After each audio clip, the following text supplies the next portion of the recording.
영어 실력만 향상되는 게 아니라 이러다 정말로 인생이 바뀔 것 같다. 무한도전 김태호 PD 강력 추천. 통역사 출신 영어 독학의 신이 알려주는 궁극의 영어 마스터 비법. 영어책 한 권 외워봤니? 영어책 한 권이 통째로 복사됩니다. 영어책 한 권 외워봤니? 위즈덤 하우스.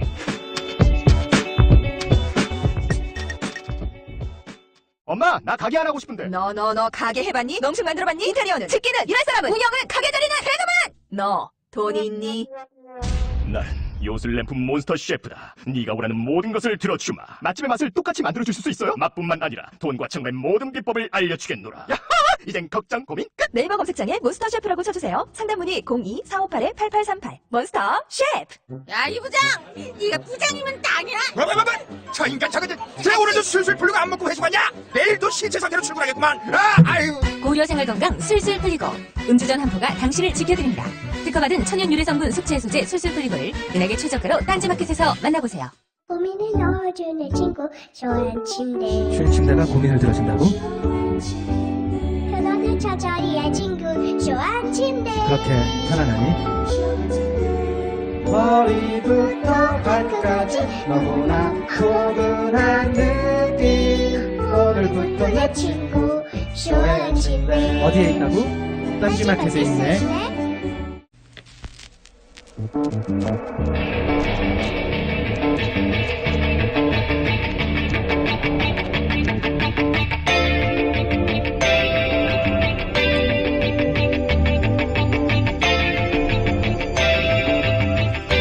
안녕하세요, 김호수입니다. 3월 10일 대통령 탄핵이 결정된 당일 MBC 뉴스는 친박 집회를 이렇게 총평했습니다. 주최 측 추산 누적 참가자 1,500만 명. 태극기의 물결은 대통령 퇴진을 막지 못했지만 보수권 집회에 새로운 장을 마련했다는 평가를 받고 있습니다. 시청 앞에 500만 명이 모였다고 말도 안 되는 과장을 하는 친박 측 추산을 그대로 인용하며 계엄령 선포를 주장하고 헌재와 특검과 언론을 협박하고 언론인들에게 폭력을 행사하고 끝내 3명의 사망자까지 내고만 이 친박 집회를 보수 집회의 새로운 모델로 칭송한 겁니다. 보수 매체가 보수적 주장을 할 수 있죠.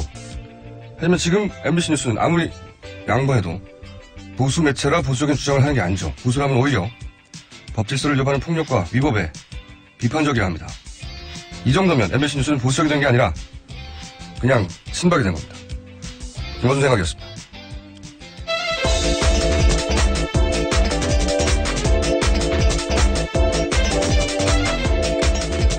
시사인의 김은지입니다. 네. 자, 또 뉴스를 한번 짚어가 볼까요? 어제는 저의 결정적 순간들 네. 해설만 있었고 어제 한 얘기 중에 빠뜨린 게 있어요. 결정적 순간, 결정적 숨어있는 이 대목도 저는 작용한 것 같아요. 김기춘 전 비서실장이 블랙리스트라고 하는 사건으로 본인은 예상치도 못했을. 네, 그렇죠. 갑자기 구속됐지 않습니까? 김기춘 전 비서실장이 이 정보기관들을 장악하거나 통제하지 못하는 상황. 이것도 저는 대단히 큰 기여를 한 것 같아요. 네. 네, 이재용 부회장 영장 기각되고 바로 김기춘 실장 영장이 나왔죠. 네. 생각해보면 하나하나가 굉장히 중요한 역할을 했는데 그중에서도 김기춘 전 비서실장의 부재.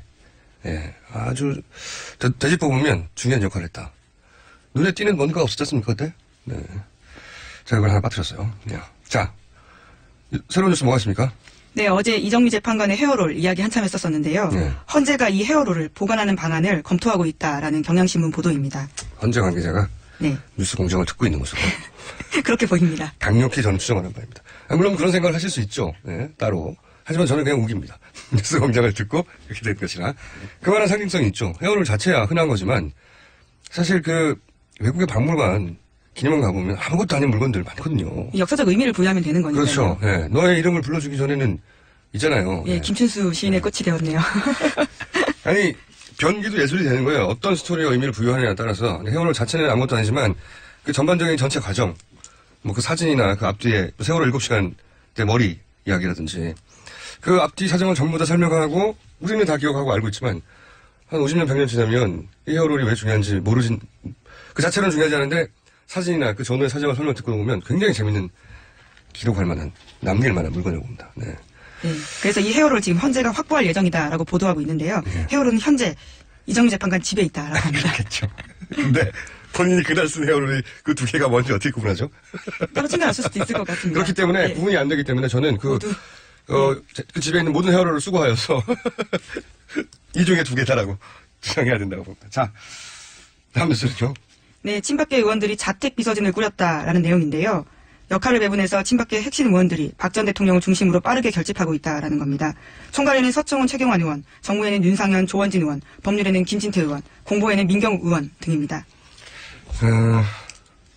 삼성동계가 이제 부화하는 거죠. 예, 뒤늦게, 예.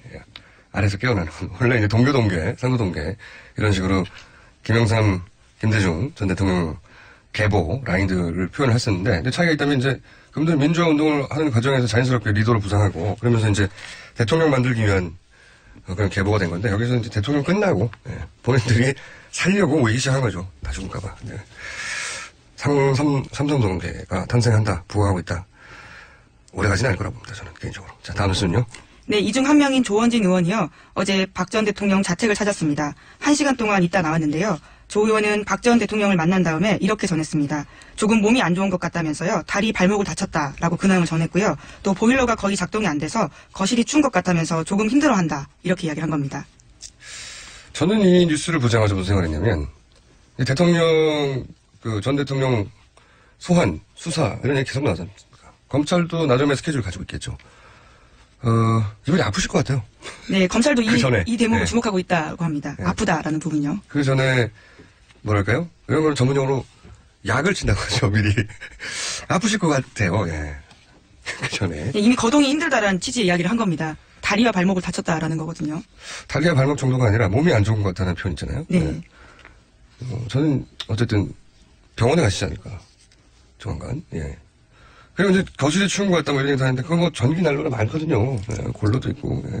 온수 매트, 핫팩도 있고요. 예. 옷 입어도 되고요. 요즘 에어컨은 냉난방도 되고요. 이게 이제 별일이 아닌데 이렇게 굳이 얘기하는 거 보면 그런 복선이 시작된 게 아닌가 싶습니다. 네. 그게 이제 발목을 삐셨다는 것도 이제 사저로 오는 과정에서 그랬다는 거잖아요. 네, 청와대에 나서기 전에 직원들과 인사하다가 다쳤다 이렇게 밝히고 있거든요. 글쎄요. 여하간 이 뉴스는 저는 서한에 응할 수가 없다. 네. 그 스케줄 따라. 왜냐하면 아플 예정이기 때문에. 예언과 같은 뉴스가 아닌가. 예. 약을 듬뿍 치기 시작하셨습니다. 어떻게 아프실 것 같으세요? 한번 예상해볼까요? 저 다리에 다쳤다라는 부분이 아니죠. 아닌가요? 이거는 네. 다리는 이제 차 타고 가면 되잖아요. 제가 최근에 다쳐서 그런지 괜히 이 부분에 꽂힙니다. 네. 아니 그건 아닌 것 같고. 예. 조사를 받을 수 없는 정도로 네, 아프실 예정이거든요. 제가 보기에는 그럴 거라고 봅니다. 네. 예언 한번 해놓고 대략 한 500원 걸어놓습니다. 아프실 예정이다 조만간. 네. 자, 다음 순요. 네, 관련해서요. 최순실 씨가 미르재단이 설립될 무렵, 그러니까 2015년 10월 정도에요. 박 전 대통령의 자택 내 가구 등 이런 것들을 박 전 대통령도 모르게 모두 처분했다라는 한국일보 아침 보도입니다. 최순실 씨가 대통령 자택에서 이런 집기들을 다 빼냈는데 이런 것들을 장시호 씨에게 전해주기 위해서였는데 장시호 씨는 당시에 제주도에 살고 있었고 서울에 임시 거처가 있었거든요. 그래서 거기다가 박 전 대통령 집에 있는 물건들을 보내줬다라는 겁니다. 몇 가지를 읽을 수 있는 뉴스네요. 우선 어차피 그 집도 임선희 씨, 최순실 씨 모친 임선희 씨가 장만해 줬다는 것이 특검 수사 결과잖아요. 그렇죠. 예. 집을 사줬는데 그러면 그 안에 집기들은 다 박 전 대통령이 본인이 직접 샀겠습니까? 예, 그럴 리가 없죠. 그러니까 이게 경제 공동체였다는 의미이기도 하고 사실상. 왜냐하면 최순실 씨가 자기 물건이 아닌 걸 함부로 처분할 수는 없잖아요. 네, 처분권을 가지고 있는 듯한 행동을 하고 있죠. 듯한 게 아니고 한 거죠. 네. 예. 그리고 또 이런 것도 있어요. 설사 돈을 임선희 씨가 다 됐다 하더라도 본인이 애착이 가진 예를 들어서 이런 물건은 이 가구는 내가 골랐어.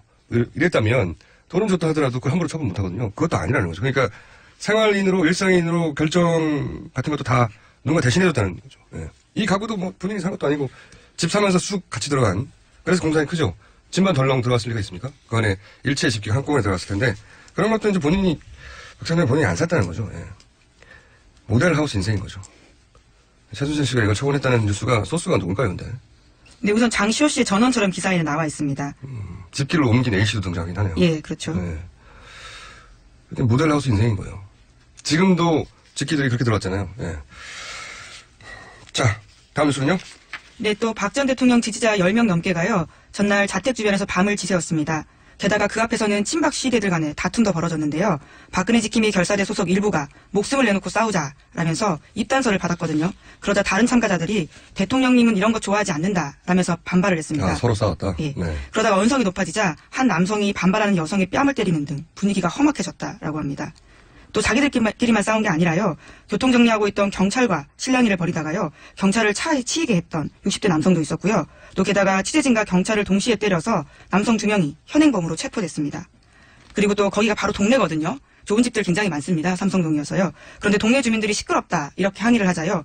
시끄러우면 이사 가라 라고 소리치면서요. 충돌이 벌어지기도 했다고 합니다. 그분들은 지금 이사를 오신 거예요. 이렇게 신박 분들은 본인이 그걸로 이사 온 거와 마찬가지군요. 이게 사실 박근혜 전 대통령 측에서 집 주변이 너무 시끄럽고 수면에 방해가 되고 주민들에게 방해가 된다라고 한마디만 하면 경찰이 다 물리칩니다. 당연히. 이런 일들이 계속 벌어지고 있다는 건 박 전 대통령 측이 그 집회를 사실상 원하는 거예요. 냅두고 있는 겁니다. 그렇죠. 예. 네, 이게 이제 주택가기 때문에 집회 신고한다고 해가지고 집회 신고한다 다 막지 않는 게 아니거든요. 네, 생활평온이라는 이유로요. 집 주변에는 사실 막는 경우가 많습니다. 그래서 제가 하소라는 겁니다. 이런 뉴스 나올수록 이 친박 진영이 아무런 도움이 안 되는 정도를 넘어서 사람들을 짜증나게 하는 거거든요. 모두를. 이거는 보수 진영의 충분히 박근혜 대통령에 대한 동정심을 가진 많은 층마저 고개를 돌리게 만드는 거예요. 이렇게 하수인지 모르겠어요. 정말 그게 극으로만 자신의 포션을 줄이고 있다라는 거죠. 박근혜 전 대통령이 한 5년 있다가 파면되면 5년간 못 나오니까 재출마라도 하지 않을까 싶어요. 저는 이 정도의 멘탈리티면 그럴 수도 있겠다 싶습니다. 네, 정말 대단해요. 어떻게 이렇게 하수일까요? 네. 한편으로 감사하기도 해요. 만약에 박근혜 전 대통령이 가지고 있는 고유의 이미지가 있잖아요. 우리 박근혜 너무 불쌍해. 동정심과 연민을 네, 자극하는 이 프레임으로 것이. 예. 전면적으로 다시 재집결을 노리고 그랬다면 분명히 단죄받아야 되는데도 불구하고 동정심보다 무서운 선거에서 편은 없거든요. 그럼 다시 한번 제가 어느 정도는 살아서 여면이 계속해서 소멸하지 않고 이런 말도 안 되는 주장과 유세를 떨쳤을 텐데 참 반갑기도 합니다. 이 정도까지 하수였다 싶기도 하고. 자, 다음 뉴스는요? 네, 어제 방송 예정이던 MBC 스페셜 탄핵편이 불방되었습니다. 게다가 담당 PD가 방송 제작을 할 수 없는 부서로 전보됐는데요. 전국 언론노동조합 MBC 본부에 따르면 원래 이 방송은 3개월 가까이 제작됐다고 합니다. 그런데 갑자기 불방이 됐는데 그 이유는 방송 기획에 대해서 사전에 보고받지 못했다는 이유로 제작본부장이 편성 지시를 취소했다라는 건데요. 하지만 언론노조 MBC 본부 설명에 따르면요. 담당 PD는 지난해 부장과 국장에게 아이템 보고했고요. 게다가 담당 부장과 국장은 본부장에게 제작 승인 받았다라고 합니다. 너무 당연한 거죠. 아니 3개월을 다큐멘터리를 찍으려면 거기 동원된 카메라맨과 PD들과 스태프들이 얼마입니까? 자기들 돈으로 찍나요? 당연히 회사에서 나왔죠, 예산이. 갑자기 방송 기획을 보고받지 못해서 취소했다. 이거는 이제 앞에 주어가 빠진 거죠. 청와대가 받지 못했다. 네. 아니 탄핵표를 왜 만들어? 그랬겠죠 나중에. 그걸 누군가가. 네. 말이 안 되는 해명이죠. MBC는 큰일 났어요, 근데. MBC 한번 특집 해야 될 것 같아요. 큰일 난 것 같아요. 뉴스를 보다 보면 가끔씩 일본어 뉴스를 챙겨보거든요. 동영상으로. 오, 놀라워요. MBC 뉴스의 과거의 애청자로서 우와!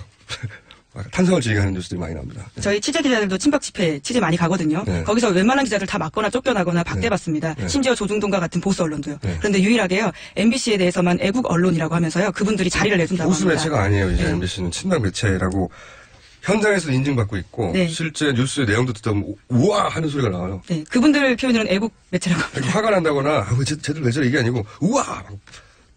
일어서서 박수 칠 때도 있습니다. 저는. 그래! 기왕 가는 거 그 정도까지 해야지 이런 박수를 칠 때도 있어요. 자, 다음 뉴스는요. 네, 화이트리스트 관련된 뉴스입니다. 특검이 박찬호 전무 등 정경련 관계자로부터요. 허현준 청와대 행정관이 A4 용지에 지원해야 할 단체 이름과 금액을 써와서 으름장 놓듯이 지원을 요구했다라는 진술을 확보했다는 한겨레 신문 보도인데요. 네, 단체 이름. 예. 어버이연합 엄마부대 그런 데죠. 그렇죠. 그런 구구 단체입니다. 네. 구체적으로 요구한 사항들이 나온 거죠, 또. 네. 이건 뭐 특수본에서 이제 수사하겠죠. 네. 어버이연합 엄마부대 분들이 왜 그렇게 열심히 저희 사무실 앞에도 많이 오셨거든요, 이분들이. 네. 하지만 공장장 얼굴을 알아보지 못한다는. 아니, 그래서 한번 얘기 들었잖아요. 저하고 왜 오셨냐고 토론하고 그랬다고 막. 김호준 나쁜 놈이라고 막. 제가 설득될 뻔했다고 그랬잖아요. 자, 다음 뉴스는요. 네, 어제 최순실 씨 형사재판에 김종 전 차관이 증인으로 나왔습니다.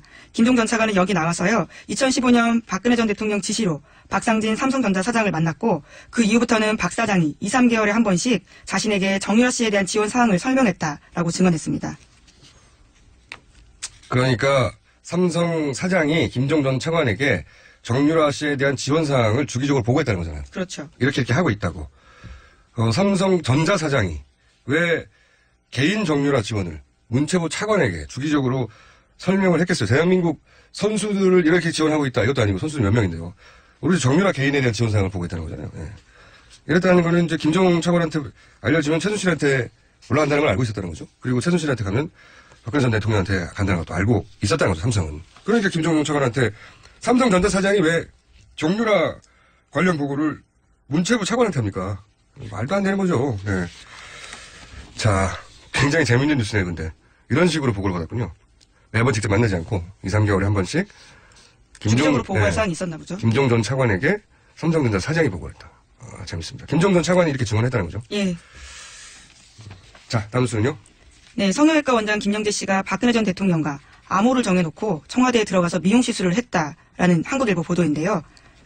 이영상 병호관이 김영재 씨에게 전화해서 대통령이 상담을 원한다라고 말하면 보톡스 시술을 원한다라는 뜻이라고 합니다.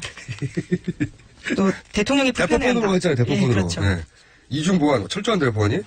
대포폰으로 하면서도 암호를 이야기한 거죠. 예, 보톡스라는 단어를 함부로 꺼낼 수 없었던 1급 비밀이군요. 이게. 보톡스는 상담, 그리고 또 대통령이 불편해한다라고 말하면요, 그건 멍을 빼는 주사를 놔달라라는 뜻이라고 합니다. 그리고 재밌습니다. 예, 별다른 이야기를 하지 않을 경우에는요. 보통 이런 것들은 이제 국가 보안을 다룬다든가, 예? 비치인가 받아서. 근데 이분들은 이제 성형과 관련된 것을 대포폰 플러스 암호로 주고받았던. 예. 재밌습니다.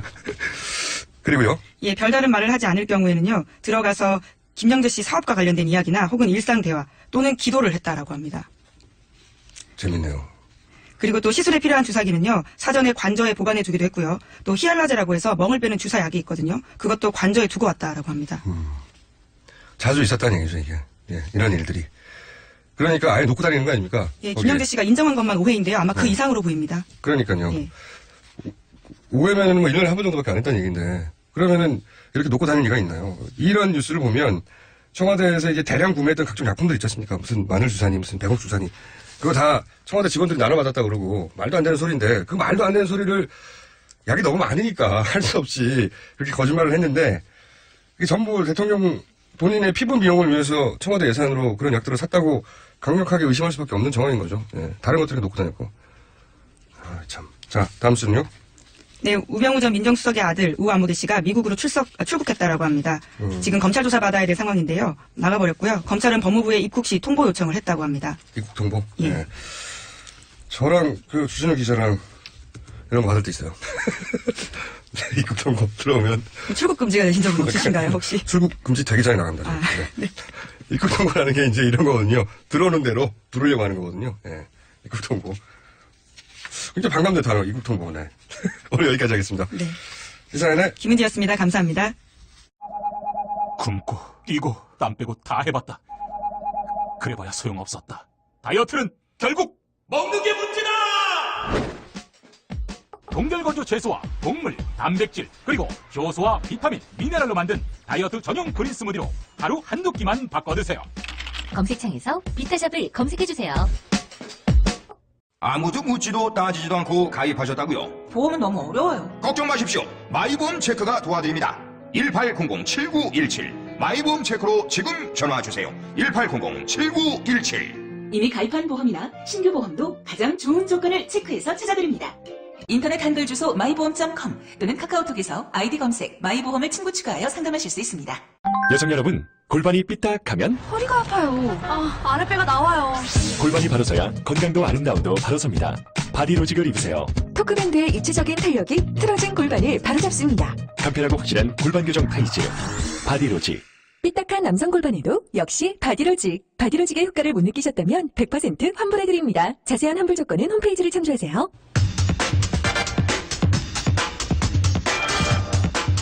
첫 번째 인터뷰 시간입니다. 제19대 대통령 선거 예비 후보자로 선관위에 가장 먼저 등록한 분은 누굴까요? 오늘 그분이 나오셨습니다. 안녕하세요. 네, 안녕하세요. 심상정입니다. 네. 왜 이렇게 바쁘겠는데 1번 근데 제가 타자로. 가보니까요. 네. 첫 번째가 아니고 두 번째더라니까. 누가 먼저? 제가 전함은 기억을 못 하는데요. 불심으로 대동단결 이런. 그건 아니고 정치인이 아니신 그러니까 그런- 기억하시는 분이 한 분 등록을 했대요. 1번 타자로. 야, 1번을 뺏기셨네. 그래서 정당 소속으로는 제가 정당 소속으로는. 네, 최초로 제가 했습니다. 최초로 누가 하셨는지 저희가 한번 알아봐서 예. 미니 인터뷰를 한 3분 정도 했죠. 어쨌든 그걸 노리신 거 아닌가 싶은데. 자, 왜 이렇게 급하게 하셨어요, 근데? 급하게 한 게 아니고 정상적으로 한 거죠. 준비가 다 됐기 때문에. 그러니까 오래전에? 숨겨진 진실이 하나 확인된 겁니다. 출마할 때부터 네. 완주 여부 질문 공세에 시달렸던 후보가 네. 2달 후에 투표용지에 이름을 올릴 네. 후보로 확정된 유일한 후보다. 그게 정의당에 그만큼 후보가 없었다는 뜻도 되는 거 아니에요? 아니죠. 그만큼 이제 아니면 너무 마음이 급했다. 꼴찌였어, 지지율이. 꼴찌는 아니지. 꼴찌 아니고 제 뒤로도 수두룩 있어요. 지금 이제 원내 정당 막 중에. 지금 그 지지율이 몸풀기에 들어간 것 같습니다. 근데 지금 탄핵, 지지, 여론조사 기간마다 좀 다르긴 한데, 탄핵 인용된 직후에 나온 발표 중에 보면, 네. 정당 지지율이 3위에 오른 것도 있어요. 8.6까지 갔었죠. 네. 네. 근데 그동안의 탄핵 국면에서 예. 이제 우리 정의당이 좀 열심히 했거든요. 네. 그래서 우리 당원들이 느끼는 체감 지지율은 높은데 네. 이제 체감 지지율은 발표되는 심박 지지율이 지지율이 낮아가지고 높을 것 같은데. 그 당원들이 실망했어요. 탄핵 소추를 열심히 하니까 5당으로 밀리고 정치 뉴스에서 사라졌다. 네. 그랬는데 최근 들어서 조금 오르고 있는 것 같습니다. 그 이유는 뭘까요? 제 경험으로는 국민들이 정치인이나 정당이 한 일에 대해서 늘 기억하고 계세요. 그리고 필요할 때는 꺼내 쓴다. 네, 꺼내 쓰시죠. 네, 탄핵이라고 꺼내 시대가 하는- 됐다고 봅니다. 탄핵이라고 하는 위중한 상황에서는, 챙겨줄 여력이 좀 없었는데, 예. 이제 탄핵되고 났더니 이제 더 나은 후보가 누군지 찾기 시작했다 이런 건가요? 그렇죠. 그러니까 이제 뭐 아직도 좀 그런 점이 있지만 대통령 파면되기 전까지는 오로지 사실 국민들이 관심이 대통령이었어요. 네. 언론에서 뭐 대선을 밀어붙였지만은 이제 박근혜 전 대통령 보고 있으면 빨리 교체해야 되겠다. 이런 이제 정권 교체 열망이 유력 정당 유력 후보에게 쏠렸는데 이제부터는 아마 본격적으로 촛불 요구를 실현할 수 있는 그런 정권 교체, 그런 정치 구도, 그런 대통령 후보 유심히 따지게 될 겁니다. 그전에는 빨리 파면을 요구하다가 이제는 빨리 수사를 요구하지 않을까요? 또다시 박근혜 전 대통령이 뉴스에 초점이 되지 않을까요? 이제 뭐 그렇게 되겠죠. 그렇게 되겠지만 네. 아마 그래도 낡은 세력을 심판했다, 한 고비 넘겼다 이런 안도감이 국민들에게 있을 겁니다. 요즘 여유가 생겨가지고 물론 이제 지금부터 관심은 이제 과거가 아니라 미래로 네. 아마 관심이 집중될 거예요. 새로운 삶, 새로운 대한민국 이게 슬로건 아닙니까? 우리 촛불 시민들의. 그래서 수사를 제대로 받을까요? 뭐 안 받을 도리가 있습니까? 검찰이 똑바로 해야죠. 제가 보기엔 아프실 이제 예정으로 지금 뭐 간파되던데. 아프시든 뭐 어디 어떠시든 간에 이제 본인이 예. 불소지 특권이라는 방패가 사라졌기 때문에 그렇기 때문에 아프실 문제는 걱정. 피의자가 결정하는 게 아니고 예. 검찰이 결정해야 된다. 그래서 검찰이 저는 뭐 마지막 기회라고 생각해요. 지난번 특검 보면서 우리 국민들이 이 특검처럼 보통 검찰이 했더라면은 과연 이런 국정농단 뭐 정경유착 가능했겠냐. 그래서 검찰 개혁의 필요성을 더욱더 절실하게 만약에 아프신다면 어떻게 아프실 것 같으세요? 박근혜 전 대통령이? 저는 아프실 것 같은 느낌이 들거든요. 그러세요? 역시 늘 한 발 앞서 가시는 우리 총수님이시네. 그러면 뭐 휠체어라도 갖다 그렇죠. 휠체어를 가지고 검찰로 모셔야죠, 뭐. 승국 메시지도 안 나오는 거는 예상하셨죠, 사실. 뭐 예상을 한치도 어긋나지 않는 것 같습니다. 불행히도. 헤어롤에 대해서는 어떻게 보셨어요? 당일 아침에 헤어롤을 보면서 아마 대부분 일하는 여성들은 진한 동지를 느끼지 않았을까. 지난 농 아주 익숙한 자기 모습을 봤을 거예요. 네. 정수리 뽕이라고 그러는데 여성들에게 굉장히 치명적인 부위라면서요. 여기가. 예, 거기가 자고 나면 항상 거기가 주저앉기 때문에 네. 저도 늘 거기다가 헤어롤을 2-3개를 합니다. 근데 네. 저는 그날 이정미 재판관의 헤어롤을 보면서 오늘 파면 확정이구나 이렇게 생각했어요. 그래요? 그래서 얼마나 긴장했으면 얼마나 내 사명을 오늘 진짜 제대로 해야 된다. 그런 긴장감이 있었으면 헤어롤을 알고 왔겠어요. 그건 아전 인수 아닙니까? 아니에요. 여성들은 뭐 저도 그런 경우가 많은데 네. 아니 제 말은 너무 긴장해 이렇게 기각시킬 걸로 생각이 너무 긴장해서 그럴 수 아니 있어요. 그거는 이제 그 직감이죠. 통찰력. 그 아전 인수라고 합니다 그런 거를. 제가 걱정했던 거는 뭐냐면은 예. 직전에 하야라도 하면 어떡하나. 그러면 헌재에서 뭐 기각을 한다든지 각하죠. 그럼 각하를 해버리면 어떡하나 이런 걱정을 많이 했거든요. 근데 너무나 다행스럽게 대통령은 그 판결 결과가 기각이 될 거라고 확신하고 무슨 5단 계획을 준비했다는 거 맞습니까? 제 첩보에 의하면 확실히 믿을 만한 사방팔방에 흩어져 있는 저희 점조직 첩보원들이 그러니까 그분이 아직까지도 자신이 무슨 일을 했는지를 모르는 거예요. 모르는 거죠. 그래서 국민들도 고통받고 본인도 좀 어려운 신세가 됐지만은 그래서 민주주의에는 전화위복이 계기가 되지 않았나. 참 다행스럽게 생각합니다. 그러면 그 결정문 이렇게 읽어 내려갈 때 떨리지 않으셨어요? 결정문에 대해서도 그 전날 많은 얘기가 있었어요. 네. 근데 앞에가 나쁘면 뒤가 그렇죠. 예, 그런 것까지 우리 아마 그 시민들이 다 일일이 확인했을 거예요. 그래서 근데 그러다가 3연속으로 나오면서 제가 사실은 그 소추위원들한테 어제 한번 나오셨는데 쉬는 시간에 본심을 물어봤거든요. 진짜 떨렸다고. 근데 두 번째 그러나까지는 그랬는데 세 번째 그러나 나오면서 이거 큰일 났구나. 그랬다고 하더라고요. 그러나 저는 사실은 거의 귀에 잘 안 들렸어요. 너무 긴장해가지고. 귀에 잘 안 들리셨다고요. 그래서 불안하셨죠 좀. 그죠? 그럼요. 우리 국민들 뭐 다 떨리는 가슴으로 들었을 거예요. 네. 그래서 결정문에서 파면한다 나왔을 때는 어디서 누구랑 모시다가 어떻게 하셨어요? 아니 저희는 이제 우리 그 국회 안에서 의원들하고 같이 함께 정의당 봤죠. 함께. 그럼요. 예. 왜냐하면 또 바로 또 입장도 이야기를 해야 되니까 다들 박수가 터졌겠지만 나왔는데 제가 이 박수를 쳐야 될지 잠시 고민이 돼서 하늘을 쳐다봤죠. 왜요? 아니 그러니까 뭐 표정 관리가 안 돼가지고. 카메라 그때 있었습니까? 그럼 카메라 많이 와 있죠. 그랬구나. 카메라 없으면 박수 쳤을 텐데. 자 이제 그 지나간 얘기 그만하고 지금 정부를 좀 짚어볼게요. 이제 5월달에 대선 아닙니까? 네. 그리고 과거 선거에서는 항상 이 진보정당이 민주당하고 단일화 압박 혹은 뭐 후보 사퇴 압박 그 과정에서 온갖 역경과 비난을 한 몸에 받으셨고 그러다가 다시 정치 못하는 거 아니야 정도까지 가신 적도 있고 굉장히 억울한 면이 있었지만 하지만 정치 형식이 그랬어요. 그렇지 그러니까 그게 옳았다는 게 아니라 그렇게 합치지 않으면 못 이기는 거 아니야 이런 게 굉장히 많았었거든요. 근데 이번에 좀 양상이 다릅니다. 네. 이번에는 뭐 제가 늘 말씀드렸지만 국민들이 그 수구 보수 세력들을 퇴출시켰죠. 그러니까 뭐 이제 권력을 다투는 지위에서 이제 끌어내렸고 정권 교체는 저는 구분능선을 넘었다. 그리고 이제는 자신의 삶을 바꾸는 대한민국에 우리 국민들의 관심을 집중하고 있기 때문에 민주화 이후에 최초로 대한민국 미래를 놓고 야당들 간의 진검승부가 벌어지는 그런 선거다. 그리고 여기서 야당은 어디까지가 포함되는 겁니까? 여당이 없죠 지금. 다 여당이 없긴 한데 제 말은 국민의당과 바른정당과 정의당과 민주당 다 야당인가요? 근데 이제 이번에는 아마 정의당의 구분은 어떻습니까? 실험판에 지금 민주당이 중심에 서 있고요. 그 다음에 이제 결국은 국민의당 정의당과의 경쟁 이것이 지금 우리 바른정당까지는 아직 바른정당하고 또 지금 자유한국당은 물론 뭐 지지율이 부정망해서 3년 가잖아요. 정확하게 나오더라도 그건 그라운드가 다르다. 이렇게 보고요. 국민들 관심에서 경쟁 대상이 아니라고 보시는 거예요. 결국은 이제 야당들 간의 진검승부인데 중요한 것은 민주당의 오른쪽 하고 경쟁 구도가 형성되면 저는 우리 촛불 시민들이 원하는 개혁이 힘있게 가기 어렵다. 민주당 왼쪽과 경쟁 구도가 형성이 될 때 과감한 개혁의 시작이 가능하다. 그래서 저와 정의당이 이번에 특별한 사명을 부여받은 선거다 이렇게 생각해요. 그러니까 현실적으로는 2위 전략인데 2등 정당이 되겠다는 건데. 왜 그 단정하십니까? 그럼 3등 하시려고요? 이제 시작도 안 했는데.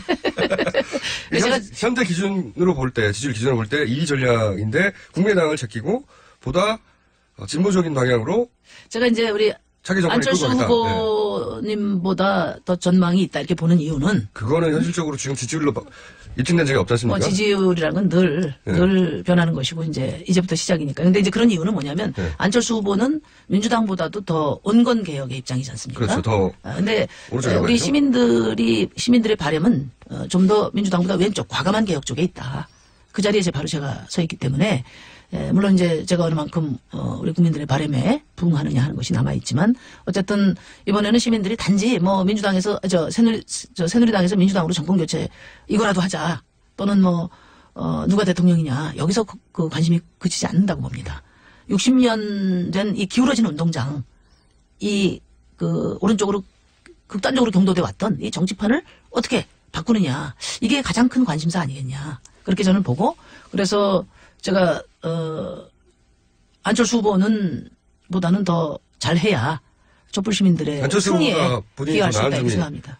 일단 안철수가 목표신 것은 안철수보다 아니 더 목표가 아니라 뭐 아까 물어보시니까 제가 말씀드린 거예요. 안철수보다 내가 이 점에서 더 낫다. 우선 시대 정신에 투철하고 예. 과감한 개혁을 추진할 수 있는 적임자다. 그리고 뭐 지금까지 제가 13년 정치했는데요. 그 13년 진보 정치의 과정이 기득권 세력에 단호히 맞서왔던 그런 시간이었기 때문에 앞으로 개혁이라는 건 결국은 기득권과의 싸움이지 않습니까? 기득권에 휘둘리지 않고 과감하게 밀고 가는 그런 개혁의 추진력이 필요한 리더십이다. 그러면 헌재 결정 직후에 가장 먼저 하신 일들 1, 2, 3번이 뭐예요? 헌재 결정 직후에. 헌재 탄핵 직후에 예. 우선 촛불 시민혁명을 계승해서 예. 국민 주권, 예. 인간 존중, 그러니까 제 말은 노동의 가치를 하는 예.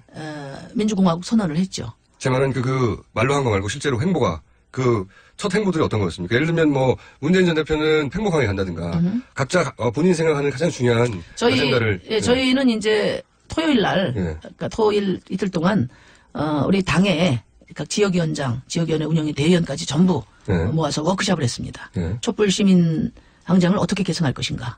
이번 대선에 어떻게 임할 것인가? 우리 태세를 먼저 좀 확고히 하고요. 예. 그리고 이제 그런 우리 당적 결의를 바탕으로 해서 이제 제가 어제 그 예비 후보 등록을 하고 예. 세월호 합동 세월호하고 예. 한상균 민주노총 위원장을 이제 면회 갔었죠. 그 의미는 뭡니까? 우리는 그래서 저는 어떻게 읽어야 됩니까? 그거? 박근혜 탄핵과 세월호는 뗄래야 뗄 수 없다. 그러니까 맞습니다. 박근혜 대통령의 비극은 예. 2014년 4월 16일부터 시작됐다. 저도 그렇게 생각합니다. 물론 뭐 절대로- 거슬러 최순실과 관계가 베이스지만 절대로 숨길 수 없는 그 철저한 무능을 숨기려다가 또 달아날 수 없는 책임을 달아나려고 하다가 계속 또 사태를 어그러뜨렸죠. 그렇죠. 그래가지고, 세월호 때문에 예. 블랙리스트라는 것도 등장했고요. 그렇죠. 그때 블랙리스트도 예. 등장했고요. 그래서 제가 이제 박근혜 전 대통령이 내려갔기 때문에 예. 이제 세월호를 끌어올려야 된다. 박근혜 대통령은 파면됐지만 예. 세월호는 아직 바닷물 속에 있다. 예. 이게 아직 아무것도 이제 해결되지 시작이다. 않았어요. 예. 그런 그러니까. 각오로 했고요. 어제 유가족들을 뵀는데 많이 섭섭하셨던 것 같더라고요. 그 헌재 판결문에 그 부분이 인용되지 않은 거예요. 세월호 7시간이 예. 빠졌기 때문에 그래서 제가 말씀드렸어요. 국민의 마음속에서는 대통령 파면의 사유가 세월호다. 저도 그렇게 생각합니다. 사실은. 이게 나라가 아니거든요. 아직도 바닷속에 있어. 맨날 거짓말만 하고 인양을 아직도 못하고 지금 말이 됩니까? 3년이 됐는데 거의. 그러니까 여기서 중요한 것이 늘 퇴진까지, 예? 그러니까 과거에 보면 직선제까지 이렇게 이제 우리 민주항쟁 했을 때 그랬지 않습니까? 근데 이제말로 우리 국민들이 내 삶을 바꾸는 그런 촛불을 다시 시작할 거라고 봐요. 그게 이번 대선의 성과로 나야 이제 이게 우리 이제 새로운 대한민국이 시작되는 거죠. 김정인 전 대표는 출마할까요? 뭐 지금 하시려고 탈당하신 거 아닙니까? 김정인 전 대표는 왜 나오시는 걸까요? 본인 지지율이 그렇게 나오지 않을 거라는 거를 모르진 않으실 것 같은데.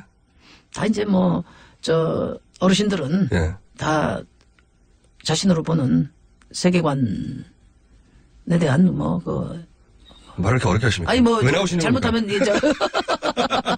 아니 후보 등록하셨다고 말을 좀 하시는 거 아니에요? 김정인 대표는 왜 출마하시는 겁니까? 아니 저는 제 제3지대 예.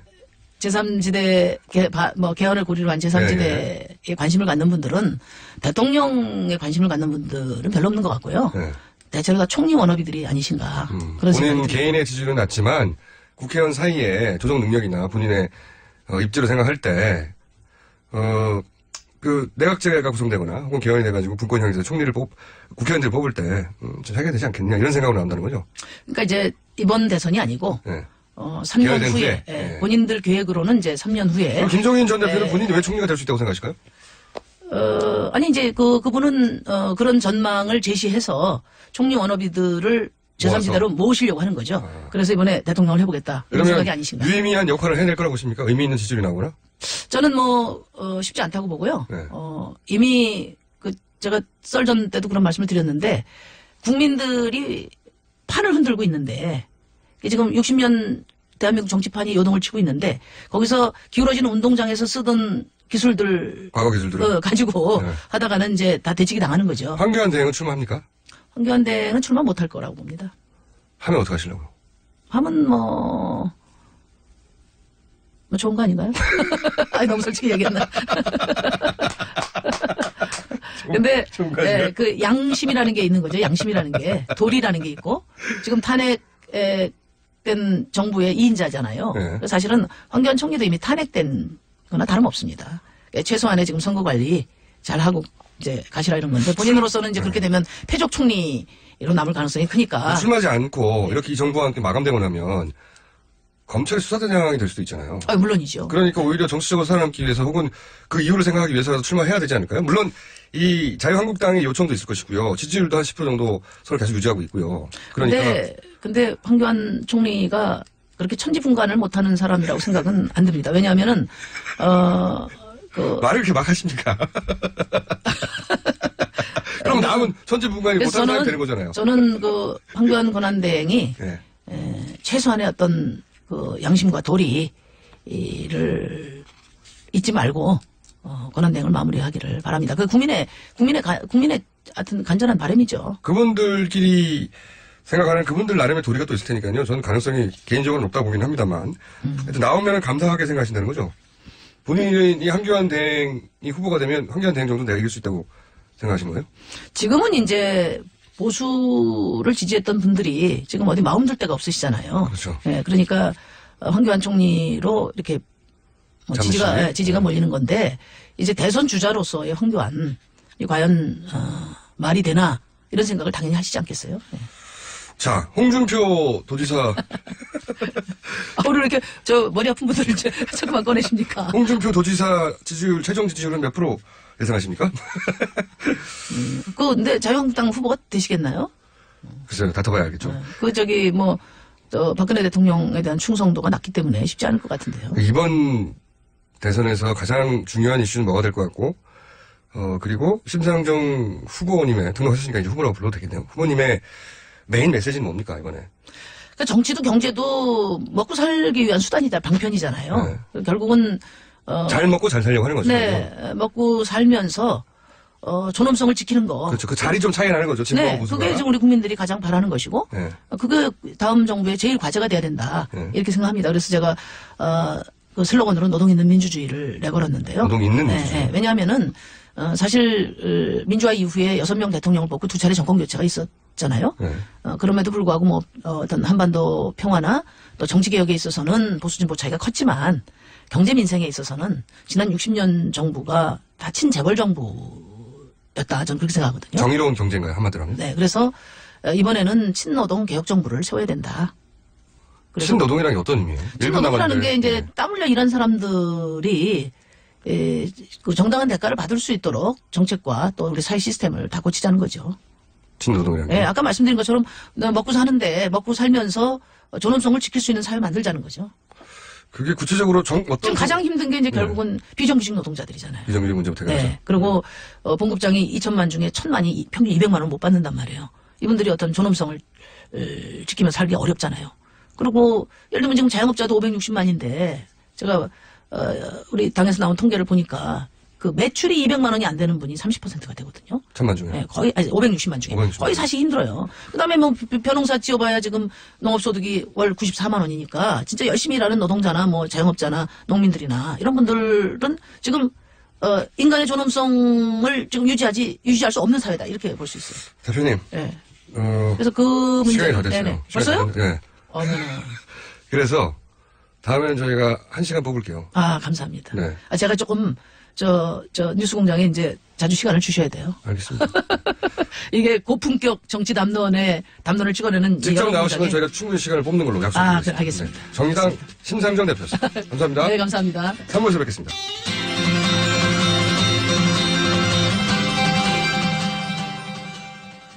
한글 친구들도 남보다 빨리 깨치고 참 똑똑했는데 갈수록 실력이 뒤처지는 것 같아 걱정이에요. 혹시 초등학교 교과서 본 적 있어요? 어려운 어휘가 너무 많아요. 학교에서는 어휘 개념을 하나하나 설명해줄 시간이 정말 부족하잖아요. 그럼 어떡하죠? 내 아이의 어휘만큼은 내가 책임져야죠. 어휘 공부의 정성. 초등어휘 3천, 초등어휘 5천. 검색창에 초등어휘 3000을 쳐보세요. 눈에 들어가도 상처 위에 발라도 혹은 아이들이 실수로 먹더라도 괜찮아야 한다는 마음으로 달려왔습니다. 아이부터 어른까지 수아비스. 이렇게 좋은 화장품 전 국민과 나누기 위해 수아비스 아이 모델 선발 대회를 개최합니다. 아이부터 어른까지 수아비스. 아이를 포함한 가족 모두가 참여 가능합니다. 지금 검색창에 수아비스 화장품을 검색하세요. 아이부터 어른까지 수아비스. 평생을 수아비스와 함께할 모델 바로 여러분과 여러분의 아이가 될 수 있습니다. 아이부터 어른까지 수아비스. 우리는 훌륭한 국가에서 살고 있는가? 흔쾌히 답할 수가 없다. 훌륭한 국가 없이는 훌륭한 삶을 살 수 없기에 사람들은 묻고 시도하고 좌절하고 또 도전한다. 도대체 국가란 무엇인가? 대한민국을 더 훌륭한 국가로 만들려면 우리는 각자 무엇을 어떻게 해야 하는 것일까? 나는 이런 의문들에 대한 답을 찾고 싶었다. 이 책은 오늘의 시점에서 내가 찾은 대답이다. 유시민 국가란 무엇인가 개정판 도서출판 돌베개. 맛있어. 너무 맛있어. 와, 아삭거리는 소리 들려? 와, 진짜 맛있다. 이 김치 어디에서 샀어? 김치 어디서 샀냐면 화 뭐? 무슨 김치라고? 그러니까 어디 김치냐면 바로 뜸들이지 말고 빨리. 도대체 어디 김치야? 화통김치. 화통김치라고. 국내산 재료로 100% 자체 생산하는 화끈하게 통하는 화통김치. 얼른 검색해서 사 먹어.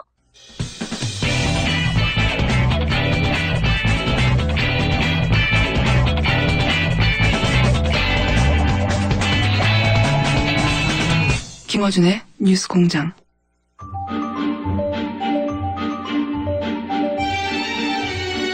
하영의 오프토 레코드. 하영 기자 나오셨습니다. 네, 안녕하세요. 한겨레 하영 기자입니다. 자, 이제 사실상 대선 정국이 시작됐으니까 네. 오늘은 이걸 한번 해볼까 합니다. 우선 먼저 민주당을 대상으로 해서 각 캠프의 걱정거리가 뭐냐. 예. 민주당하고 다음 시간은 국민의당 그리고 뭐 바른당, 자유한국당은 출입을 안 하니까 출입을 안 하긴 하는데요. 지금 대선 후보가 11명이어서요. 그냥 이름만 거명하기도 좀 벅찬데. 정당들 걱정거리, 캠프의 걱정거리를 짚어볼 텐데 오늘은 이제 민주당 먼저 문재인 캠프 지금 현재 걱정거리가 뭡니까? 대세로는 지금 굳어지고 있는 상황입니다. 현재로서는요. 구심력이 얼마나 대단하냐면요. 그 본인은 이제 중도라고 표현하는 당내 의원 하나가 며칠 전 그 밥자리에서 이렇게 표현하더라고요. 두렵다. 공포심이 있을 정도다라고 이야기를 하더라고요. 그런 의미는 본인이 소외되고, 그렇죠. 잊혀지고, 예. 네. 그 정도로, 그러니까 거기에 다가가면 확 빨려 들어갈 것 같고, 좀 멀리 있으면 완전히 소외될 것 같고. 본인의 정책 스탠스가 다르긴 한데도, 예. 가야 되는 거 아닌가? 가면 확 빨려 들어가지 않을까? 예. 이런 걱정을 할 정도로. 이 정도로 대세론의 힘이 막강하다는 거죠. 그 수치상으로는 그럴 수밖에 없죠, 사실은. 예, 예. 네, 맞습니다. 네.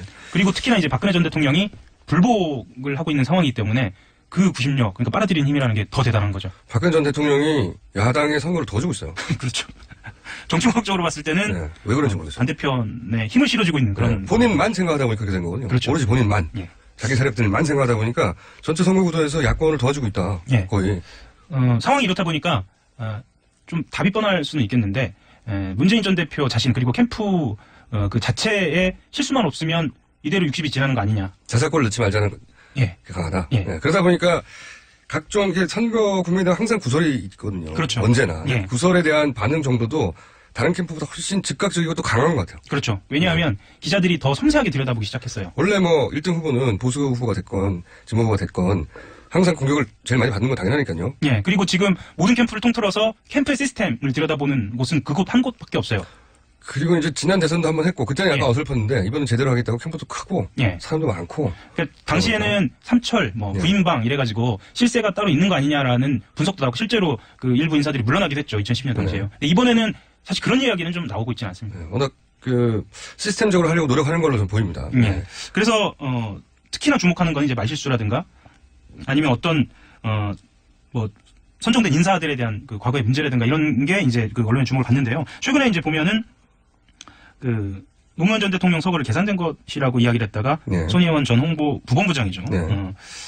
뭐 자리에서 물러났습니다. 그러니까요. 굉장히 전격적으로 조치가 됐어요. 뭐 바로 예. 나오자마자. 예, 이건 하루도 아니고요. 몇 시간 만에 조치가 된 건데요. 뭐 본인도 실수를 인정하고 바로 자리에서 물러나겠다고 그렇게 얘기를 했다고 하고요. 그리고 전인범 전 특전사령관 같은 경우에도 5.18 발표를 전두환 전 대통령이 지시했다고 생각하지 않는다라고 얘기했다가 거기도 이제 자리에서 물러나고 이제 미국으로 떠났고요.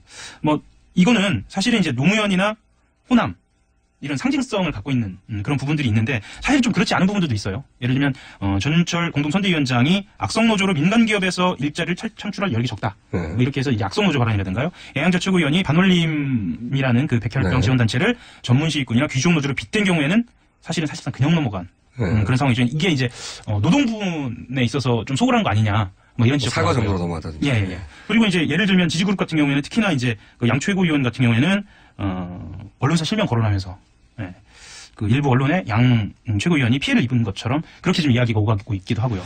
물론 이제 전후 맥락 발언 취지 다 살펴보면 전혀 이해 못할 바가 아닌 경우도 있긴 해요. 예. 원래 그런데 선거는 기본적으로 전후 맥락 발언 취지 다 살펴보지 않거든요. 그렇죠. 그리고 각자가 책임을 좀 져야 하는 부분이죠. 그러니까 상대 진영이 혼신을 다해서 한 말에서 악의적인 부분을 찾아내지 않습니까? 그렇죠. 원래 선거 때는 이런 미끼가 나타나면 땡큐 별의 만치가 되는 거죠. 네. 특히나 언론 같은 경우에는 인사가 만사라고 그러잖아요. 그리고 그 인사가 어떻게 이후에 책임을 지느냐 아니면 인사가 어떻게 선정되느냐를 보면은 그 캠프가 갖고 있는 시스템이 어느 정도 구축되어 있느냐를 볼 수 있거든요. 그래서 좀 관심을 좀 많이 갖고 있죠. 저는 뭐 다른 캠프 얘기도 하겠지만 문 캠프의 이 문제라기보다는 조심해야 될 부분은 물론 손혜원 의원이 큰 실수를 한 건 맞아요. 네. 서로 그 단어에 악의를 담지 않았다 하더라도 단어를 잘못한 게 맞고 빌미를 줬죠. 근데 초보라서 실수도 많지만 이 민주당 지지자들에게는 매력적인 캐릭터거든요. 그렇죠. 그러니까 다들 입 다물고 있을 때 몸을 안 사리고 가려운 곳을 긁기도 하고요. 네, 눈치를 보지 않고 비용하지 않고 근데 정치는 잘 모르고 사실. 그래서 이런 구설도 문제가 되지만 또 다른 차원에서 문제는 이런 캐릭터들을 전선에서 확 빼버릴 때 느끼는 이 민주당 성향 지지자들이 느끼는 어떤 상실감 같은 게 있어요. 상실감 같은 거. 이 관리는 안 되고 있다. 그래서 그 인물을 대체할 만한 인물을 빨리 찾아서 배치하는 뭐 이런 고민도 좀 있는 것 같습니다. 그러니까 이제 너무 과잉 징계도 항상 경계해야 되는 부분이라고 봐요. 왜냐면 싸울 때는 그렇게 창곡하게 왔다 갔다 하는 법인데 물론 이번에는 그런 케이스는 아니긴 하지만 과잉 징계도 경계해야 될 부분이다. 상실감을 주고 지지자를 위축시키게 만드는 부분도 있거든요. 네. 여기는 어쨌든 일이다 보니 그런 부분을 굉장히 신경 쓰는 것 같아요.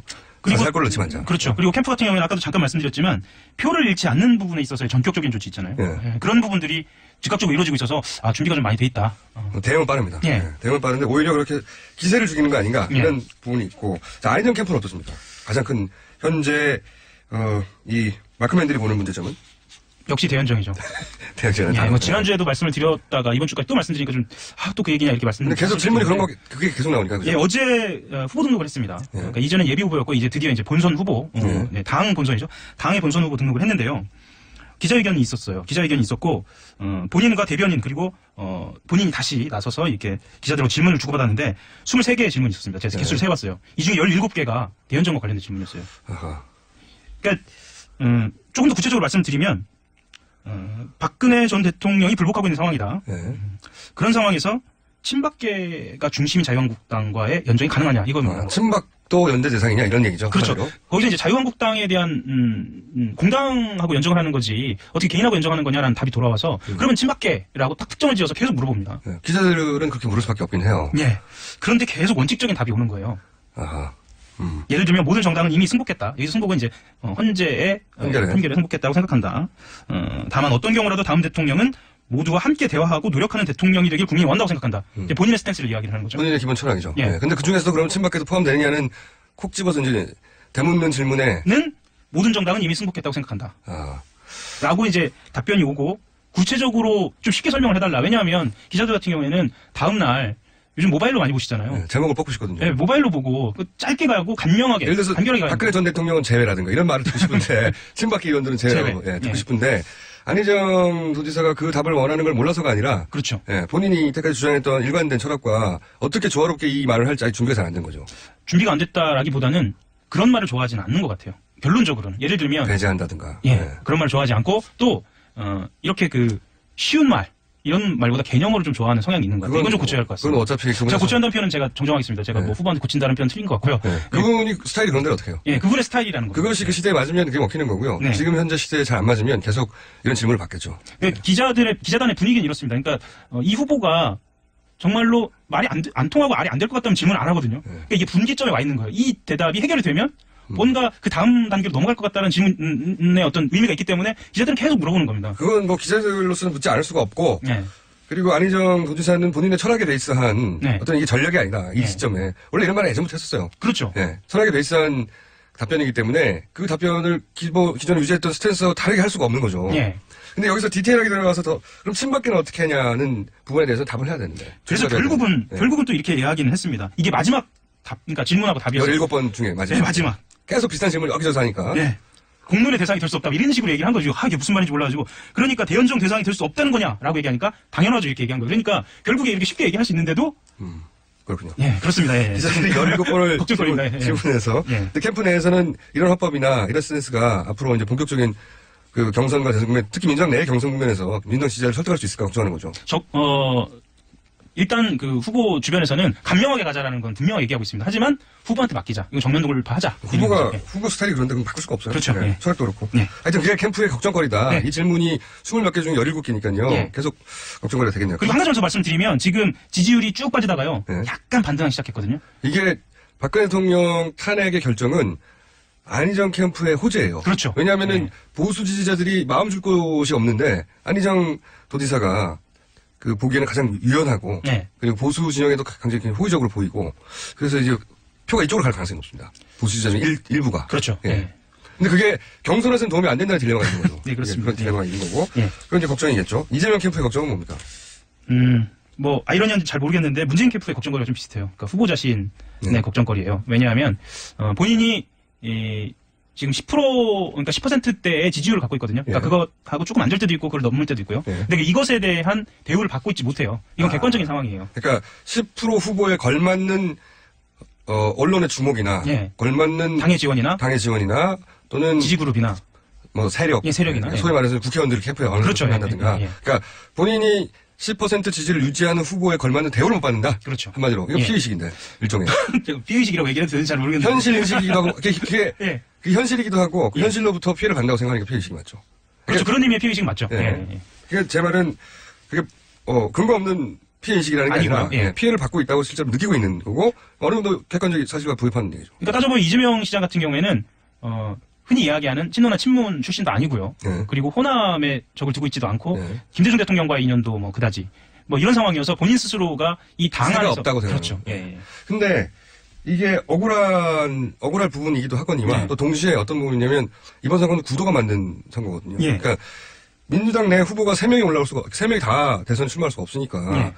셋 중에 누가 경선을 이기느냐의 구도 속에서 10%가 아니라 수치가 아니라 예. 그렇게 갈 수밖에 없다. 이게 어쩔 수 없는 면이 있어요. 이게 본인이 소위 새가 없으니 나를 무시하는 거 아닌가라는 이런 쪽으로 연결되기 시작하면 그러면 사람들이 그걸 느낍니다. 지지자들이. 그렇죠. 유권자들이. 본능적으로 느끼죠. 예. 뭐 어떻게 느끼냐면 이분이 지금 피해의식 때문에 너무 초조해하는구나 이런 걸 느끼게 되는 거거든요. 그게 훨씬 더 치명적이에요. 이 언론이나 또는 당의 지지를 실제로 제대로 못 받는다 하더라도 그거보다 더 치명적인 건 후보가 그걸 느껴서 그게 행위에 드러난다, 행동에. 근데 이제 캠프 내부에 있는 그 참모진 같은 경우는 수는 적지만 굉장히 영민한 부분이 있습니다. 그래서 이게 이제 맞는 판단인지 아닐지는 이제 지지자들이 판단을 할 문제인데 예를 들면 대화의 스타일이나 그 강연의 스타일이 많이 바뀌었어요. 아, 그래요? 부드럽게? 아니요. 그럼요. 오히려 반대로. 더 강하게? 예. 이거는 이제 판단의 영역으로 좀 남아있는 것 같습니다. 그러면 안희정 그 도지사와의 차별점을 거기서 찾을 수도 있죠. 예.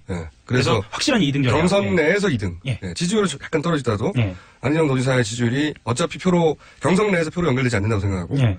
야권 지지자를 결집시키는 전략으로. 예. 그러니까 문제는 이 부도가 만들어져서 10%임에도 불구하고 민주당 후보가 3명이나 되는데 유력한 후보들이 10%가 예. 넘는 후보들이 3명 다하게 골고루 갈 수가 없으니까. 예. 그렇죠? 그래서 한 가지만 좀더 그래서 만들어진 약간의 무시라고 느끼는 예. 덜 관심인데 이걸 피해의식으로 연결하면 그리고 그걸 후보의 개인기로 극복할 수 없거든요. 예, 맞습니다. 초조해하지 말았으면 좋겠어요, 제가 볼 때는. 그래서 저는 한 가지만 더 말씀을 드리고 싶은 게 지금 아까 뭐 말씀드린 그 대세론이 영향이 있는 건 사실인데 조금 더 들여다보면 굉장히 지금 재밌는 구도에 와 있습니다. 어떤 구도에 와 있습니까? 이게 예를 들면 이렇게 좀 디테일하게 보면 안 지사가 이 본인이 갖고 있는 딜레마를 극복을 한다든지 아니면 이재명 시장이 어느 정도 호남에서 2위의 어떤 유의미한 결과를 내느냐에 따라서도 판이 좀 흔들릴 여지는 충분히 있습니다. 그래서 좀 흥미롭게 좀 지켜봐야지 않을까. 경선이 1차에서 끝나지 않고 민주당 경선이 2차까지 갈 수도 있다. 예. 그게 민주당한테는 나쁜 일도 아니죠. 그렇죠. 지금 같은 구도에서는. 네. 근데 어쨌든 각 캠프는 각각의 고민을 안고 있고요. 예. 그 고민이 적진 않다. 네, 그렇죠. 예. 지지율은. 어쨌든 민주당 캠프의 걱정만 다룰 일은 아니고 예. 네. 국민의당도 걱정거리가 요즘 많아요 보니까. 거의 심각하죠. 네. 거기도 잠깐 잊고 있는 사이에 사람들이 이제 탄핵에 집중하는 사이에 거기도 좀 난리가 난 측면이 있고요. 특히 제3지대와의 관계도 굉장히 흥미롭습니다. 가장 깔끔한 상태는 지금 정의당입니다. 그렇죠. 또 빨리 결정됐고, 그래서 저희가 이제 오늘은 정의당 심상정 대표하고 아이스 브레이킹 정도 했고, 네. 본격적인 대선 후보로서 인터뷰를 했다기보다는, 1시간 정도 안에서 다른 본격적인 인터뷰를 하겠지만, 이분들 다 모실 텐데, 네. 캠프 내 걱정거리가 재밌네요. 네. 오늘은 좀 도움이 된 것 같습니다. 본인이요? 본인 방송에 도움이 됐다는 말을 본인이 평가하는 거예요? 네. 예. 어림없고, 이 정도는. 자, 여기까지 하겠습니다. 한결신문의 하영 기자였습니다. 네, 감사합니다. 똥은 싸고 다니냐? 미치도록 싸고 싶다. 빅동의 추억. 미국 구렁이 똥 이뻤다. 장이 살아야 내 몸이 산다. 혈중 콜레스테롤 개선과 배변 활동에 도움을 주는 건강기능식품입니다. 빅동의 추억. 미궁 장사랑. 지금 검색창에 미궁 장사랑을 검색하세요. 이건 제가 써보니까 효과가 있는 것 같아요. 미 항공우주국 나사에서 우주인들의 비상식량으로 쓴다는 남미 최고의 완전식품 마카 플러스 한국에서 가장 비싸고 귀한 식품이라는 산삼 플러스 거기에 한국인이 좋아하는 녹용까지 일단 이 세 가지를 모두 넣은 제품이 나온 거니까 마카 산삼 녹용 대박. 좋은 건 다 있네. 031-323-2559 영한네이처 yhnaturi.com.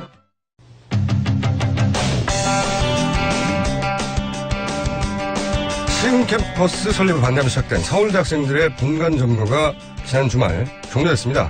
학교 측의 무력 행사로. 왜 이런 일이 벌어지고 있을까요? 서울대 본부 점거본부. 네, 그렇군요. 서울대 본부를 점거하는 본부. 네, 이시연 정책팀장 연결되어 있습니다. 안녕하십니까? 네, 안녕하세요. 네. 그 서울대에서 그 점거한 학생들을 소화전 물을 끓여다가 뿌려서 이렇게 해산을 시켰네요. 그죠? 네, 맞습니다. 네, 다친 분들은 없고요. 일단 첫 번째로 소화전을 첫 번째로 이제 학생들 끌어낸 건 소화전을 이용해서는 아니었고요. 그 학생들이 이제 70여 명이 안에 있었다가 학교가 이제 그라인더로 문을 나무 판자를 부수고 또 쇠사슬을 끊고 근데 안으로 밀려 들어와서 학생들을 폭력적으로 끌어냈습니다. 그 과정에서 2명이 구급차로 실려가고 다수가 찰과상과 피를 흘리는 등 부상이 있었고요. 이제 2차로 진입을 시도할 때 학생들을 물대포로 써서 그때는 비록 부상자가 생기지 않았지만 굉장히 많은 사람들이 고통을 호소했었습니다.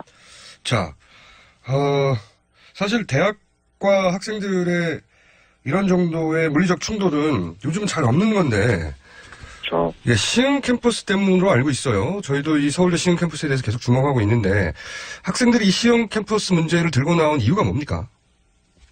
일단 저희가 시흥 캠퍼스 학생사회가 시흥 캠퍼스를 처음 접하게 된 건 사실 사업을 추진하고 4년 뒤인 2013년에 처음으로 언론 기사를 통해서 접했기 때문에 추진을 해왔습니다. 이제 그때는 실시협약을 체결하지 말라고 그때부터 요구해왔고 학생들이 그러면 왜 예. 이걸 반대하는 거죠? 캠퍼스를 그 반대 핵심이 먼저 좀 알려주세요. 저희가 반대하는 핵심 논거는 이것이 대학의 공공성을 파괴할 것이라는 우려 때문입니다. 공공성. 예. 서울대가 아시다시피 법인화되면서 국가 예산과 책임이 점점 더 줄어들 전망이고 실제로 올해도 국고 출연금이 삭감되는데요. 그렇다면 결국에는 지금 현재 캠퍼스에 거의 맞먹는 규모의 캠퍼스를 지어하고 그렇다면 기업과 또 외주 상업시설들로부터 재원을 마련할 수밖에 없고 그렇게 되면 결국에는 학교의 연구와 또 학교의 각종 시설들이 외주화되거나 아니면 재벌 기업들에 의존해서 운영될 수밖에 없다. 일례로 이미 학교 안에 있는 생활협동조합들이 계속 설 길을 일어서고 있는데 이렇게 되면은 학교에 있는 편의시설과 기숙사가 외주화되면서 학생들에게 물가 부담으로 전가되고 또 학교는 산학협력을 통해서 운영 비용을 조달하겠다고 하는데 평창 캠퍼스 사례를 보면 경제 위기 때문에 그것조차 될지 난망하거든요. 그렇다면 결국 실패로 인한 비용은 구성원들이 짊어져야 된다. 이런 이유로 학생들은 반대를 하고 있습니다. 그런데 이제 그 서울대가 법인화가 됐기 때문에 사실 서울대 법인화는 서울대에서 과거에 요구하는 사항이기도 했었거든요. 제가 궁금한 것은 예를 들어서 재벌들이 그럼 이제 학교에서 재원 마련을 위해서 정부에서 그 예산이 없으니까 외부에서 돈을 끌어와야 되는데 외부에서 그 돈을 끌어올 것 중에 산학협동 이렇게 하면서 재벌들 돈을 끌어올 수밖에 없긴 하지 않습니까 현실적으로. 근데 그럴 경우에 생길 문제가 뭐라고 보시는 거예요? 그러니까 저희는 일단 얼마 전에 구체적으로 가습기 살균제 사건이 되게 많은 국민들에게 충격을 주지 않았습니까? 그때 산학협력 때문에 사실은 기업들의 수요에 맞추기 위해서 맞춘 연구를 하기 위해서 연구 보고서를 조작하고 실제로 산학협력이 연구 부정과 되게 높은 상관관계가 있다는 것이 여러 연구를 통해서 밝혀지고 있고 전체 연구 부정률의 37%를 서울대 교수들이 저지르고 있습니다. 이것을 보면 사실 또 마찬가지 서울대는 거의 1, 2위 수준의 산학협력 규모를 자랑하고 있거든요 이미. 근데 평창 캠퍼스 전체를 만약에 산학협력을 통해서 운영을 하게 된다라고 하면 굉장히 연구가 심각한 연구의 자유의 침해가 생겨날 거다라고 보고 있고, 뿐만 아니라 사실 기업들의 의존을 하게 되면, 의존을 해서 사실 캠퍼스를 운영할 수밖에 없게 되면, 아까 말씀드렸듯이 편의시설과 이제 기숙사 같은 게 외주화되면서 학생들에게 등록금 인상, 사실상의 등록금 인상과 같은 효과로 이제 피해가 전가될 것이다라고 보고 있습니다. 그러니까 이제 그 대학이라는 곳이 결국은 물주인 재벌들 입맛에 맞는 연구만 하게 될 거다. 예, 맞습니다. 협동기관이 아니라 산하기관이 될 거다. 예. 돈에 예속될 것이다. 이런 걱정을 하시는 거죠. 예. 충분히 합리적인 그 우려인 것 같고요. 대학이라는 곳마저도 이제 자본 논리에 따라서 대학 그 재벌에서 하라고 하는 연구만 하게 될 거다. 맞습니다. 그럴 것 같고요. 그리고 그 성낙인 총장 퇴진 운동을 하는 이유는 뭡니까? 저희가 성낙인 총장 퇴진을 요구하게 된 계기는 지난 토요일에 3월 11일 있었던 폭력 진압과 물대포 사용으로 인한 강제 해산에 굉장히 많은 학우들이 분노를 했고, 그래서 성낙인 총장은 더 이상 서울대 구성원을 대표할 자격이 없다라고 판단하고 총장 퇴진 운동을 시작했습니다. 그래서 벌써 사실 4,000명 가량의 그 학부생들이 선행에 참여했고, 졸업생들도 1,000명 이상 일요일이 지난 지 한 이틀밖에 안 됐는데도 참여한 상황입니다. 그렇군요. 이게 대학을 장사하는 곳으로 만드는 데 대해서 반대하는 것이고, 총장이 이런 요구를 학생들을 폭력적으로 지나가는 데 대해서 퇴진 운동을 하시는 거고, 그렇죠? 예. 들어올 시설 중에 학생들이 반대하는 것도 있습니까? 이런 시설이 들어온다니 말이 안 된다, 이렇게? 그렇죠. 시흥 캠퍼스 사실 어떤 게 들어올지 학교는 한 번도 구체적인 계획을 안 밝혔었는데, 저희가 본부를 점거하고 나서야 발견한 문건에 의하면 호텔, 그리고 대학에 호텔을 지어요? 노인을 위한. 잠깐만요. 예, 맞습니다. 대학에 호텔을 지어요? 학생들이나 학부모나 교수들을 위한 게 아니고 그냥 일반 호텔이에요? 예, 그렇죠. 이제 막 학교에서 누구 유명 인사를 초빙해 오거나 뭐 할 때 그 사람들 투숙시키기 위한 용도로 사실 호텔을 그런 목적을 내세워서 예. 호텔이 있고요, 또요? 네, 호텔과 이제 지역의 고소득층 노인을 위한 이제 실버타운을 계획 중이었고요. 실버타운을 왜 대학 안에다 짓습니까? 예, 사실 그래서 학교가 이제 학생들을 위해서 사실 공간이 필요하다라고 이야기하는 정보는 사실 되게 말이 안 되고요. 실상을 보면은 이 엄청난 운영 비용을 어떻게 조달할까 골머리를 싸맨 끝에 결국에는 돈벌이가 되는, 사실 대학이 할 짓이 아닌 사업들을 기획하고 있었던 거죠. 실버타운을 서울대 캠퍼스 안에 짓고 호텔을 짓는다고요? 예, 맞습니다. 숙박업인데요.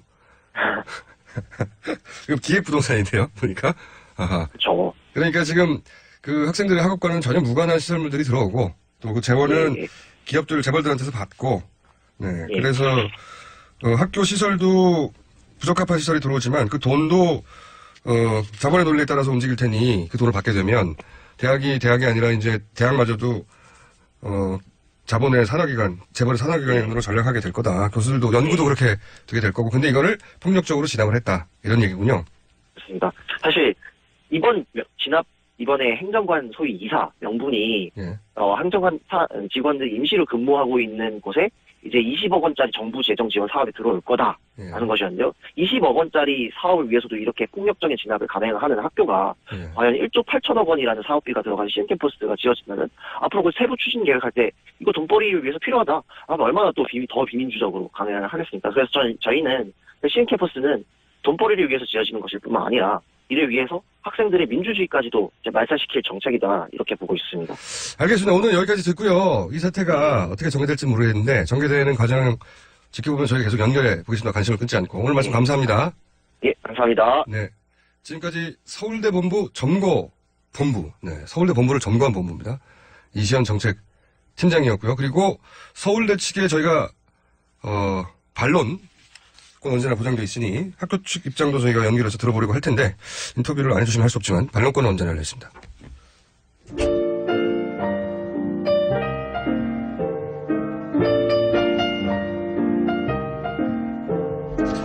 자, 불친절한 AS. 아침 알람을 뉴스 공격으로 맞춘 애청자인데 초등학생의 아들이 김원준 씨 목소리를 듣고 얼굴이 궁금해하기에 심상정 대표와 함께 찍은 사진을 보여줬더니 애가 깜짝 놀랍니다. 예, 야수냐고. 시사 요정 김어준은 너무 심한 거 아닙니까? 시사 요괴로 바꿔달라고. 너무하네요, 사람들 정말. 시사 불한당 정도는 제가 봐드리겠습니다. 전북 군산입니다. 탄핵 전 저희 어머니도 2박 3일 탄핵 집회 알바 전화를 받았는데 어머님은 모르시는 분이었다고 합니다. 이 전화번호를 어떻게 알았을까요? 그러게요. 네. 이 동원책에 수사를 밝혀낼 일인 것 같습니다, 사실. 자, 여기까지 하고요. 예. 뉴스공장은 왜 문자번호를 안 알려주나요? 예. 알아서 해주십시오, 그냥. 여기까지 하겠습니다.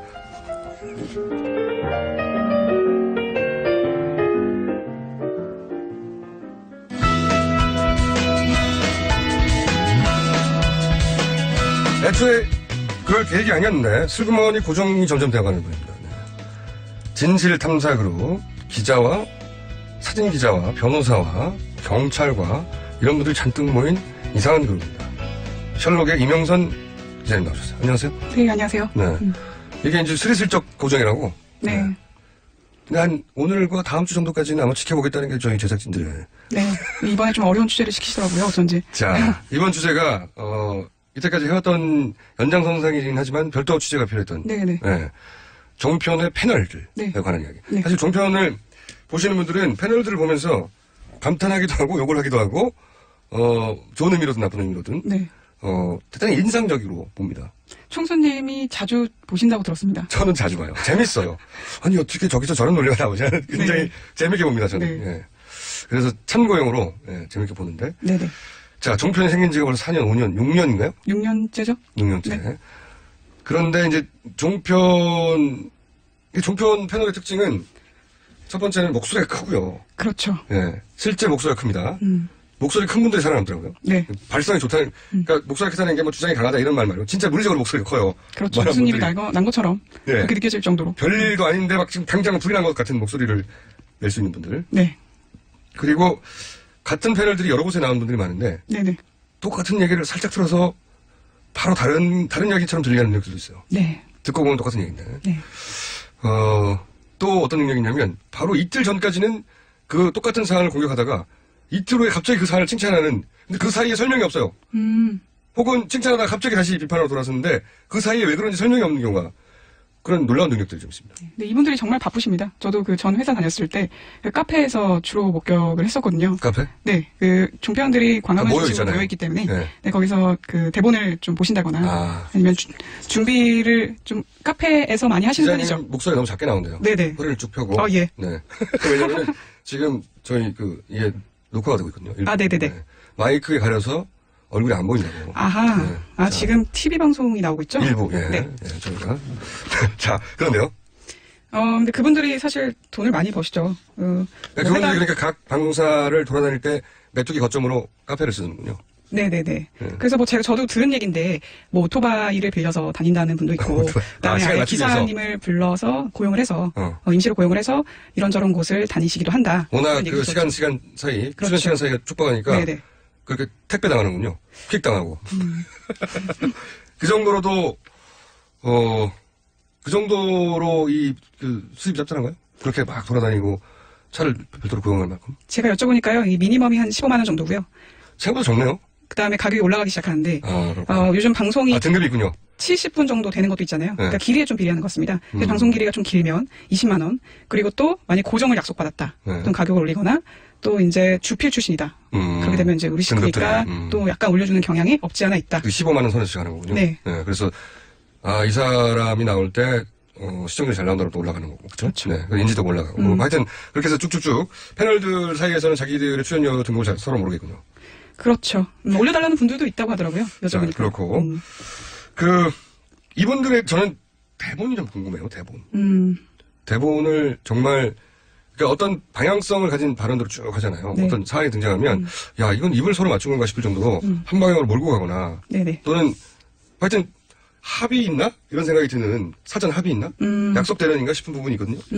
이게 사실 좀 구조적인 문제인 게, TV조선이나 채널A 같은 곳은 이른바 조중동이라고 불리는 보수 신문사 출신의 부장들이 CP를 맡는 경우가 많습니다. 신문사 출신들이? 네, 책임 프로듀서를 맡고 있죠. 그러니까 이분들의 입김이 당연히 크게 작용하게 되고, 그래서 보수적으로 흘러갈 수밖에 없는 상황이고요. 그다음에 또 제가 궁금한 건 이런 거예요. 네네. 그러니까 거기 보수 패널을 불렀으면 당연히 보수적인 발언을 할 텐데, 네. 제 말은 보수 패널도 생각이 다를 수 있는데, 네네. 한 방향으로 쫙 몰려가는 느낌이거든요. 근데 그게 어느 정도 사전에 약속된 것인가? 그게 궁금합니다. 제가 그거는 사실 좀 많이 캐물었는데 그러니까 답을 정하는 건 본인들은 본 적이 없다라고 했는데요. 근데 질문지 자체가 일종의 그 보수적으로 흘러갈 수밖에 없게끔 짜였기 때문에 그렇게 흘러갈 수밖에 없다고 그렇게 많이 좀 질문지가 그런 가이드라인 역할을 하는 거군요. 이 사람들은 나쁜 사람이죠? 뭐 예를 들면 묻는다든지. 저도 한 번 그 종편에서 앵커 비슷한 걸 해봤습니다. 시사 프로그램을 진행해봤었는데 한 번. 근데 그때도 저는 이제 뭐 막내나 다름없기 때문에 그 질문지를 보고 있는 수준이었는데요. 근데 세월호 전국이 좀 한창 진행되던 시절에도 좀 유병헌에만 너무 초점이 맞춰져 있다 보니까 뭐 거기서 갑자기 또 무슨 팽목항 얘기를 한다거나 하는 건 좀 결이 안 맞았어요. 대본이 아예 그렇게 대본이 이렇게 있으니까. 그렇죠. 제 입장에서는 그렇게 보였고, 그다음에 그거를 이제 처음에 아이템 선정하고 패널을 정하는 과정에서는 뭐 일종의 판이 짜여진다 이렇게 단정 지을 수는 없지만 어쨌든 뭐 윗선의 입김이 작용할 수밖에 없다라고 봅니다.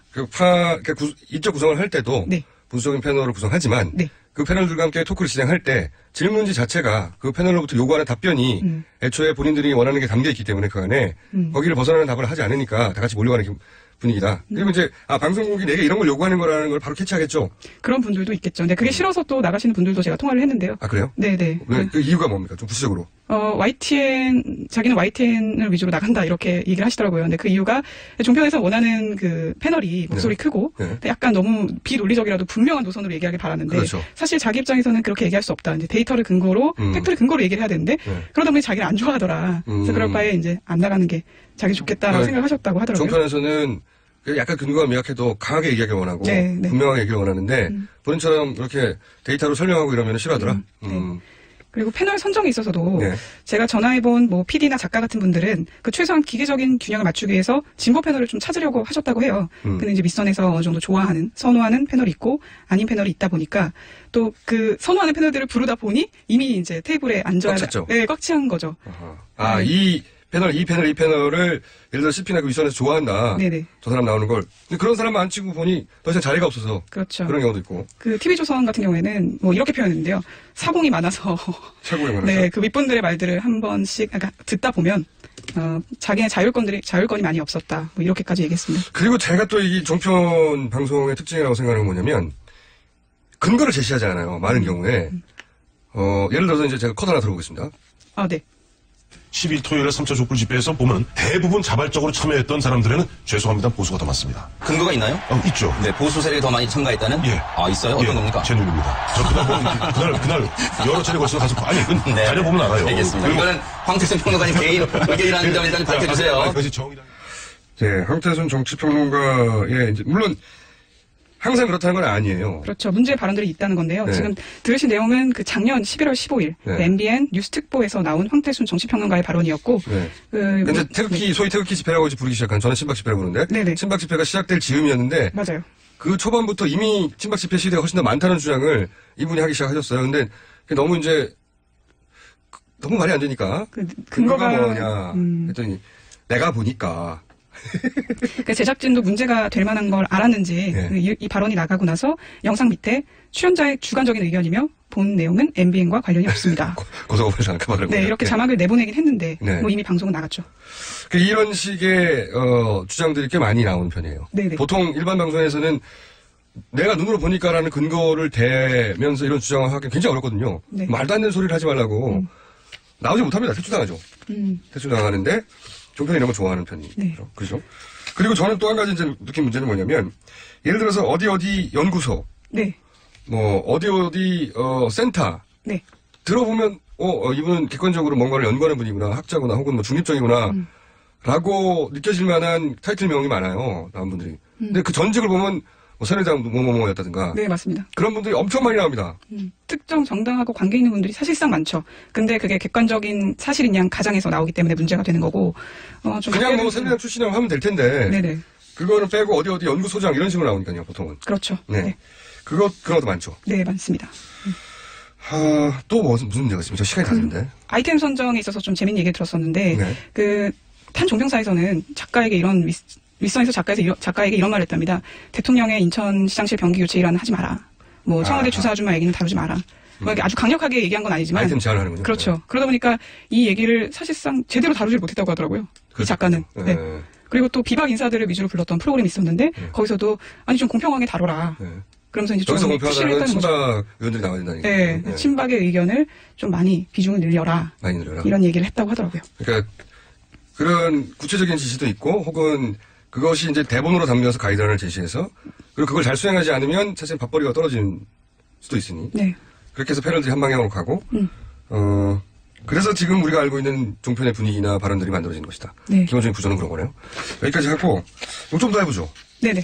네, 이 문제는 오늘은 아니고 앞으로 종편 문제를 어떻게 그러면 이걸 해결할 것인지 좀 더 다뤄보겠습니다. KBS, MBC 문제도 좀 다뤄볼 것 같고 많은 제보 부탁드립니다. 자, MBC 문제 다음 주에 한번 해볼까 합니다. 지금까지 진실탐사그룹 셜록의 이명선 기자였습니다. 감사합니다. 감사합니다. 저는 김원준이었습니다. 내일 뵙겠습니다. 안녕!